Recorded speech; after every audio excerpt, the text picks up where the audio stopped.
G20ची परिषद दक्षिण आफ्रिकेमध्ये होत आहे आणि या परिषदेवरती अमेरिकेने बहिष्कार टाकलेला आहे. तरी सुद्धा इतर देशांचे राष्ट्राध्यक्ष या बैठकीला उपस्थित राहणार आहे.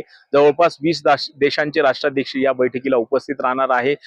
त्यामध्ये भारताचे पंतप्रधान नरेंद्र मोदी यांचा सुद्धा समावेश आहे.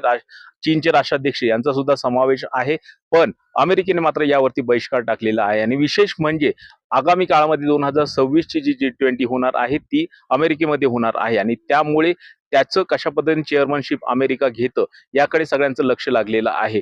पण या ठिकाणी 20 देशांसह 45 देशांचे प्रतिनिधी जे आहेत ते मात्र सहभागी होणार आहे. अमेरिकेने मात्र यावरती बहिष्कार टाकत यात कुठल्याही प्रकारचं डिक्लेरेशन करू नये अशा पद्धतीची मागणी केलेली आहे आणि त्याला मात्र साऊथ आफ्रिकेने आक्षेप घेतलेला आहे.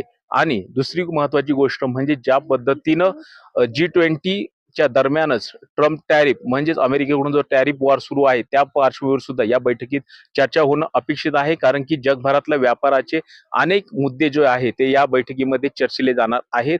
एकूणच ही बैठक जी आहे ती अत्यंत महत्वाची होणार आहे. Sunil Kale, जॉन्सबर्ग, south Africa.